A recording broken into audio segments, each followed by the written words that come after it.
Eduardo Yáñez nunca fue el galán que susurraba. Mientras otros actores de su generación conquistaban con miradas suaves y sonrisas calculadas, él llegaba a la pantalla con algo distinto, una tensión contenida. Una energía que parecía lista para romperse en cualquier escena. No actuaba el amor, lo peleaba. Y esa forma de interpretar, cruda, física, casi incómoda, fue exactamente lo que lo convirtió en uno de los actores más vistos de la televisión mexicana durante más de 3 décadas. Pero esta no es solo la historia de un galán exitoso. Es la historia de un hombre que construyó su carrera con la misma dureza con la que sobrevivió su infancia, y que años después vio como esa misma dureza, ese carácter que nunca supo apagar frente a las cámaras del espectáculo, terminó costándole algo que ningún papel protagónico pudo devolverle, la relación con su propio hijo. Eduardo Yáñez Luévano nació el 25 de septiembre de 1960 en Toluca, Estado de México. No hubo estudio de grabación en su infancia, ni escuela de actuación, ni familia dedicada al espectáculo. Hubo otra cosa. Su padre no estuvo presente y su madre trabajaba como custodia en el penal de Lecumberri, una de las cárceles más duras de México en esa época.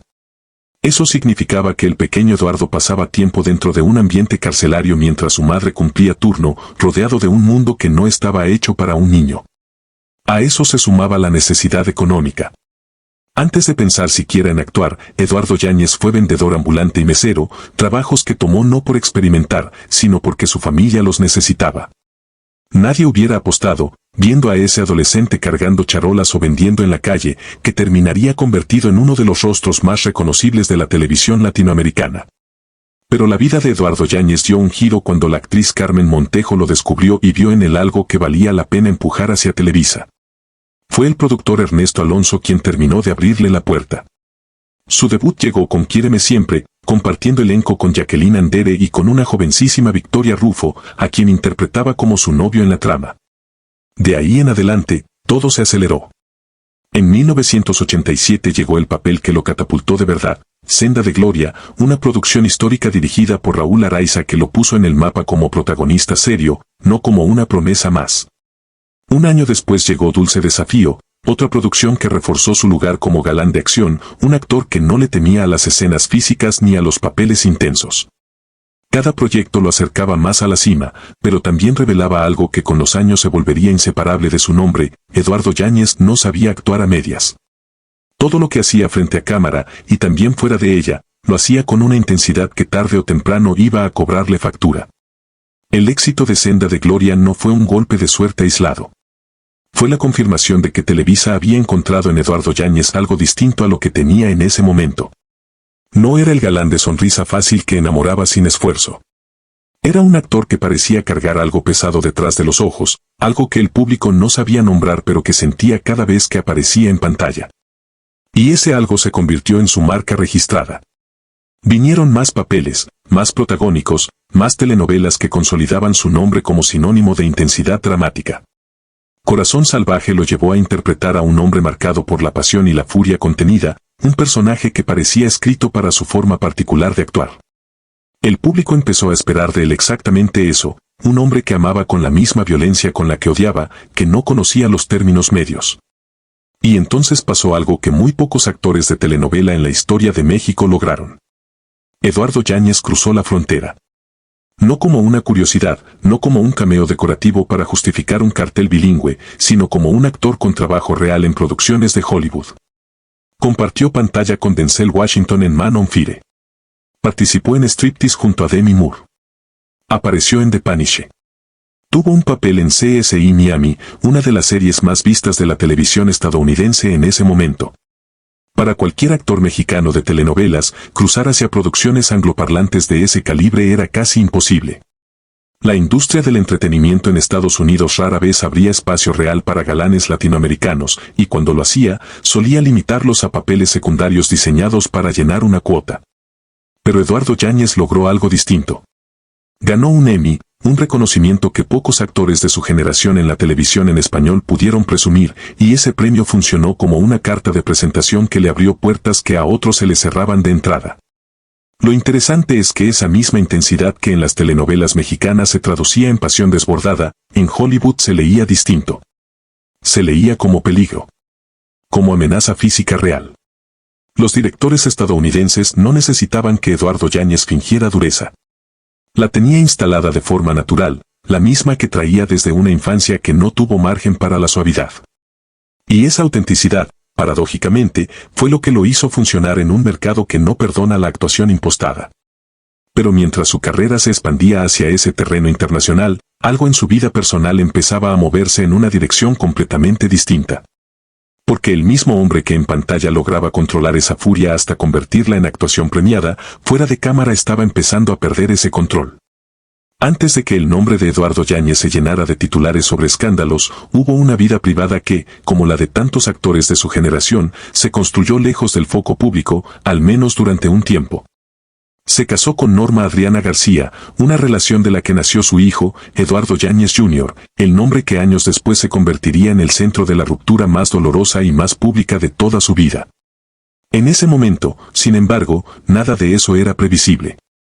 Eduardo Yáñez vivía la etapa que cualquier actor en ascenso sueña: papeles protagónicos constantes, reconocimiento internacional, una familia formada.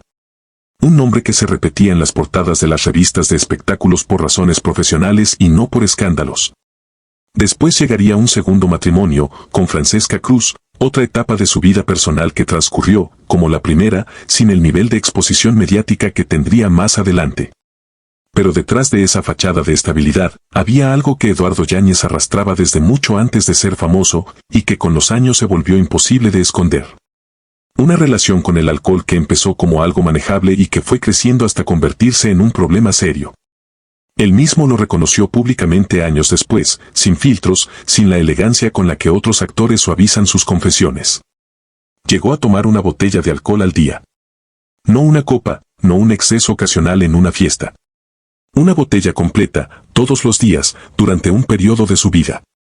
Eso significa que mientras Eduardo Yáñez protagonizaba telenovelas que millones de personas veían cada noche, mientras cruzaba a Hollywood y compartía créditos con estrellas internacionales, mientras el público lo admiraba como uno de los galanes más fuertes de la televisión mexicana, había una batalla ocurriendo lejos de las cámaras.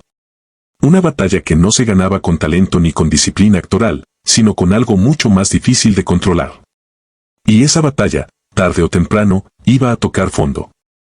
Tocar fondo no es una frase que Eduardo Yáñez use con ligereza. Es literal. Llegó un punto en su vida en el que la relación con el alcohol dejó de ser un problema manejable en las sombras y se convirtió en algo que amenazaba con destruir todo lo que había construido. No hay un titular específico, ni una fecha exacta que la prensa haya capturado con precisión quirúrgica, porque a diferencia de otros momentos de su vida, este fue un proceso interno, silencioso. Del tipo que no genera fotos en alfombras rojas pero que determina si un hombre sigue de pie o se derrumba. Lo que sí se sabe, porque él mismo lo compartió en distintas entrevistas a lo largo de los años, es que tuvo que someterse a un proceso para superar la adicción. Un proceso que implica reconocer que se perdió el control, que implica pedir ayuda, que implica enfrentar directamente algo que la mayoría de la gente prefiere esconder. Sobre todo cuando esa gente es una figura pública cuya imagen depende de proyectar fortaleza. Y aquí es donde la historia de Eduardo Yáñez empieza a complicarse de una manera distinta a la de otros galanes de su generación. Porque mientras algunos actores manejaron sus adicciones en absoluto silencio, dejando que el público solo se enterara años después a través de biografías o confesiones tardías, Yáñez fue, en algún momento, más abierto sobre su propio proceso. Habló de haber tocado fondo. Habló de haber buscado ayuda. Y en ese camino de recuperación, algo más apareció en su vida: la fe. Hay registros de Eduardo Yáñez vinculado a espacios religiosos, a una búsqueda espiritual que muchas personas que atraviesan procesos de recuperación de adicciones describen como parte fundamental de su reconstrucción. No es un dato menor, porque contrasta directamente con la imagen que el público tenía de él hasta ese momento. El galán intenso, el hombre de carácter fuerte que interpretaba pasiones desbordadas en la pantalla, buscando en algún momento de su vida un espacio de recogimiento, de disciplina espiritual, de control sobre algo que durante años se le había salido de las manos. Pero superar una adicción no borra automáticamente un temperamento que se formó en la dureza, en la ausencia de figura paterna. En una infancia atravesada por la necesidad económica y por un entorno que no le enseñó a suavizar sus reacciones. Eduardo Yáñez pudo dejar la botella. Lo que no logró dejar del todo fue esa manera explosiva de responder cuando sentía que lo estaban atacando, esa costumbre de defenderse con los puños antes que con las palabras. Y eso, más adelante, iba a costarle mucho más que un titular incómodo. Mientras Eduardo Yáñez atravesaba en privado su propio proceso de reconstrucción, su carrera seguía avanzando en público como si nada de eso estuviera ocurriendo. Y en cierto sentido, así era. Porque llegó un momento, ya entrada la década de los 2000, en el que Eduardo Yáñez alcanzó lo que muchos consideran el pico absoluto de su carrera como actor de telenovelas, Destilando Amor. La producción lo puso frente a frente con Angélica Rivera, conocida por el público como La Gaviota, en una historia que se convirtió en un fenómeno de audiencia. Eduardo Yáñez interpretó a Rodrigo Montalvo Santos, un personaje que combinaba exactamente los elementos que el público llevaba años asociando con él: fuerza, determinación, una masculinidad que no pedía permiso. La telenovela fue un éxito rotundo, de esos que se transmiten en múltiples países y que quedan grabados en la memoria colectiva de toda una generación de espectadores. Poco después llegó Fuego en la Sangre, otra producción que reafirmó su lugar como uno de los protagonistas más solicitados de Televisa. El título mismo parecía una descripción de su carrera entera. Fuego. Esa palabra que aparece una y otra vez cuando se intenta describir a Eduardo Yáñez, tanto en su forma de actuar como en su forma de vivir. Para el público, este era el Eduardo Yáñez que importaba. El actor que llenaba pantallas, que generaba ratings, que protagonizaba las historias más vistas del momento. Los rumores sobre su vida privada, sus procesos personales, sus batallas internas, quedaban en segundo plano frente al fenómeno mediático que representaba cada nueva telenovela que encabezaba. Era, en ese momento, intocable. Un actor que había superado sus propios demonios y que parecía haber encontrado un equilibrio entre el hombre que había sido y el profesional exitoso en el que se había convertido. Pero esa estabilidad, como suele pasar con los equilibrios que se sostienen sobre heridas nunca completamente cerradas, no iba a durar para siempre. Porque mientras Eduardo Yáñez cosechaba éxitos en la pantalla, su relación con su propio hijo, el mismo hijo nacido de su primer matrimonio, se estaba deteriorando de una forma que ni las telenovelas más dramáticas de su carrera lograrían igualar. Hay una diferencia enorme entre el temperamento que funciona a favor de un actor y el temperamento que termina destruyendo su reputación fuera de la pantalla. Durante años, la intensidad de Eduardo Yáñez fue vista como una virtud profesional, la razón por la que sus personajes se sentían reales. La razón por la que Hollywood le abrió una puerta que a otros actores latinoamericanos le cerraba. Pero esa misma intensidad, sin un guión que la contuviera, sin un director que dijera corte en el momento indicado, empezó a manifestarse en su vida pública de una manera que ya no generaba admiración sino preocupación. Los rumores sobre su carácter volátil no eran nuevos. En el ambiente de la farándula mexicana se hablaba desde hacía tiempo de discusiones en sets de grabación, de tensiones con productores, de un actor que no toleraba bien la crítica ni las preguntas incómodas. Pero mientras esos rumores se mantuvieron dentro del círculo cerrado del espectáculo, sin cámaras que los capturaran en tiempo real, Eduardo Yáñez pudo seguir sosteniendo su imagen de galán fuerte pero profesional. El problema con ese tipo de temperamento es que, tarde o temprano, encuentra un detonante que nadie puede controlar. Y en el caso de Eduardo Yáñez, ese detonante tenía un nombre muy específico: su hijo. La relación entre padre e hijo, que en algún momento debió parecer tan sólida como cualquier otra, se había ido fracturando con el paso de los años hasta llegar a un punto de tensión que ninguno de los dos supo manejar en privado.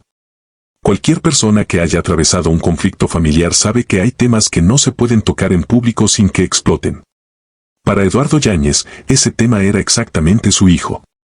Y llegó un momento, en plena alfombra roja, rodeado de cámaras, micrófonos y periodistas esperando la nota del día, en el que alguien decidió tocar precisamente ese tema frente a él. Octubre de 2017. Los Ángeles, California. Una alfombra roja como tantas otras en las que Eduardo Yáñez había posado durante décadas, sonriendo para las cámaras, respondiendo preguntas sobre su carrera, su próximo proyecto, su experiencia trabajando en producciones internacionales. Era terreno conocido para él, un ritual que había repetido cientos de veces a lo largo de su vida profesional. Pero ese día, el reportero Paco Fuentes, del programa El Gordo y la Flaca, decidió preguntarle algo que se salía del guión habitual. Le preguntó sobre la relación con su hijo. No era un tema nuevo para la prensa del espectáculo, que llevaba tiempo especulando sobre el distanciamiento entre padre e hijo, pero era la primera vez que alguien se lo planteaba directamente en su cara, frente a cámaras. Sin filtro y sin previo aviso. La reacción de Eduardo Yáñez fue inmediata y visceral. Respondió con una frase que quedó grabada para siempre en la memoria colectiva del espectáculo mexicano: si estás tan preocupado por mi hijo, tú mándale el dinero, o tú ve y dile. Y después de esas palabras, cargadas de una ira que ya no intentaba contenerse, llegó el golpe. Eduardo Yáñez abofeteó al reportero, ahí mismo, en plena alfombra roja, con las cámaras encendidas y capturando cada segundo del incidente. El video se viralizó en cuestión de horas. No hubo forma de contenerlo, no hubo manera de que un comunicado de prensa suavizara lo que millones de personas ya habían visto con sus propios ojos: uno de los galanes más reconocidos de la televisión mexicana, golpeando a un periodista por una pregunta sobre su propio hijo. La reacción pública fue prácticamente unánime en su condena. No importaba cuántas telenovelas exitosas hubiera protagonizado, cuántos premios internacionales hubiera ganado, cuánto talento hubiera demostrado a lo largo de su carrera. Ese golpe se convirtió, de la noche a la mañana, en la imagen que millones de personas asociarían con su nombre. Paco Fuentes no se quedó callado. Presentó una demanda formal contra Eduardo Yáñez por asalto, agresión y por el estrés emocional causado por el incidente, exigiendo una indemnización de $200,000. Lo que había empezado como una pregunta incómoda en una alfombra roja se había transformado en un proceso legal que perseguiría a Eduardo Yáñez durante meses, manteniendo el escándalo vivo en los medios mucho después de que el video dejara de ser noticia de portada. Pero lo más doloroso de todo este episodio no fue el golpe en sí, ni la demanda, ni el daño a su imagen pública. Fue lo que vino después, cuando la persona por la que había estallado decidió, finalmente, hablar por sí misma. Cuando un hijo decide exponer públicamente a su propio padre, no lo hace por capricho. Lo hace, casi siempre, después de haber agotado todas las otras formas de ser escuchado. Y eso fue exactamente lo que ocurrió poco después del incidente de la bofetada, cuando Eduardo Yáñez Jr. rompió su silencio en redes sociales con un mensaje que no dejaba espacio para la ambigüedad. Escribió que era gracioso como en las telenovelas su padre siempre era el héroe, pero que en la vida real era todo lo contrario.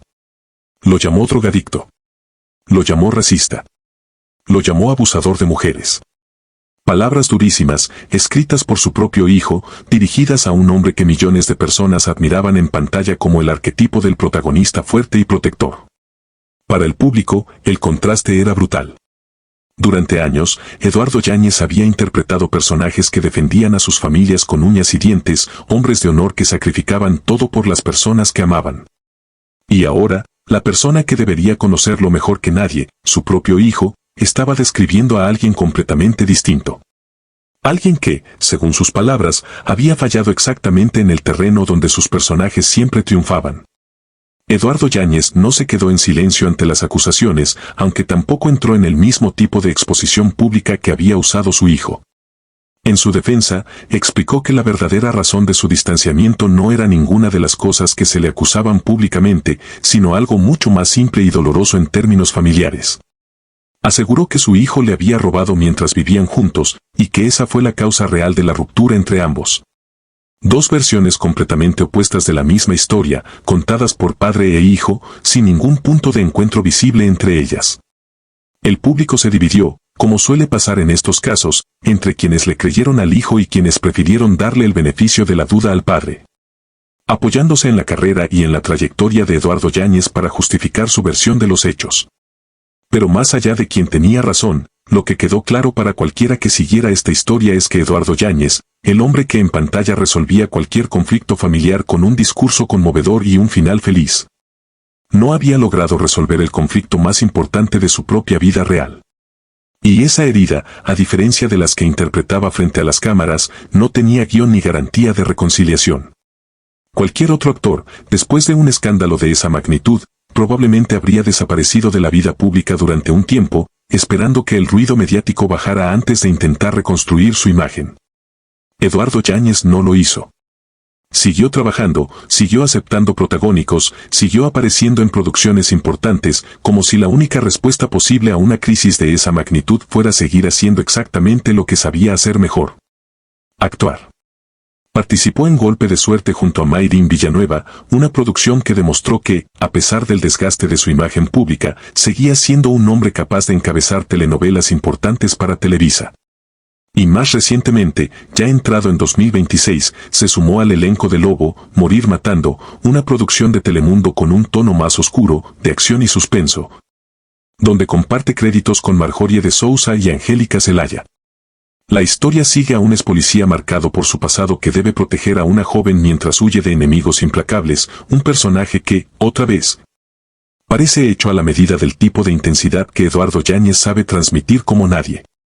A los 65 años, mientras muchos actores de su generación ya han bajado el ritmo o se han retirado por completo, Eduardo Yáñez sigue de pie frente a las cámaras, sigue protagonizando. Sigue siendo una figura relevante dentro de una industria que, como él, ha tenido que reinventarse constantemente para sobrevivir. Eso, en un medio que no perdona fácilmente los escándalos, dice algo sobre la resistencia de este hombre, sobre esa misma capacidad de sobrevivir a la adversidad que lo acompañó desde la infancia. Pero la resiliencia profesional no borra automáticamente las heridas personales. La relación con su hijo sigue siendo, hasta donde el público puede saber, un asunto sin resolver. Las acusaciones de 2017 nunca se retractaron públicamente, ni de un lado ni del otro. El video de la bofetada sigue circulando en internet, resurgiendo cada cierto tiempo cuando alguien lo recuerda o cuando un medio decide recuperarlo para ilustrar una nota sobre los escándalos de la farándula mexicana. Eduardo Yáñez construyó su carrera sobre un fuego que nunca aprendió del todo a controlar. Ese mismo fuego lo llevó a la cima, lo llevó a Hollywood, le dio un Emmy y decenas de protagónicos que marcaron a generaciones enteras de espectadores. Pero ese fuego también quemó lo que más debería haber protegido, y esa es una factura que, a diferencia de un contrato de telenovela, no tiene fecha de vencimiento ni renovación posible. Hay actores que construyen su leyenda a base de misterio, guardando silencio hasta convertir cada pregunta sin respuesta en parte de su encanto. Eduardo Yáñez construyó la suya de la manera opuesta, exponiéndolo todo, sin filtro, sin la elegancia calculada de quien administra su imagen con precisión. Sus adicciones las contó él mismo. Su explosión de ira quedó grabada en video para que el mundo entero la viera una y otra vez. Su ruptura familiar se peleó en público, con acusaciones cruzadas que ninguno de los dos, padre ni hijo, quiso guardarse para sí mismo. Y quizás por eso, Eduardo Yáñez genera algo distinto a la admiración distante que despiertan otros galanes de su generación. Genera incomodidad. Genera preguntas difíciles sobre dónde termina el talento y dónde empieza el daño que una persona puede causar a quienes tiene más cerca. Genera esa sensación extraña de estar viendo a alguien profundamente humano, con virtudes reales y fallas reales, sin ningún filtro de relaciones públicas suavizando la historia. Porque al final, la historia de Eduardo Yáñez no es la de un villano ni la de un héroe. Es la historia de un niño que creció sin figura paterna, que pasó su infancia entrando y saliendo de una prisión porque su madre trabajaba ahí, que vendió en la calle y sirvió mesas para ayudar a su familia, y que construyó, con puro esfuerzo y una intensidad que nunca supo del todo administrar, una carrera que lo llevó hasta Hollywood y le dio un lugar permanente en la memoria de millones de espectadores. Ese mismo niño, ya convertido en un hombre de 65 años, sigue cargando las contradicciones que lo definieron desde siempre. El actor capaz de ganarse un Emmy y compartir pantalla con Denzel Washington es el mismo hombre que golpeó a un reportero en una alfombra roja. El actor que interpretó incontables veces a padres protectores y héroes familiares es el mismo hombre cuyo propio hijo lo acusó públicamente de abandono y maltrato. No son dos personas distintas. Es una sola, atravesada por la misma intensidad que unas veces lo elevó y otras veces lo hundió. Ahora dime tú. ¿Crees que el talento de un actor puede separarse de sus fallas como persona? ¿Crees que Eduardo Yáñez merece ser recordado por sus logros o por sus escándalos? ¿O crees que, como en la vida real, no existe una respuesta simple y ambas cosas conviven en la misma historia? Cuéntame en los comentarios qué telenovela de Eduardo Yáñez marcó tu infancia, y comparte este video si crees que su historia merece contarse completa, sin filtros. Dale like, suscríbete, y nos vemos en el próximo video.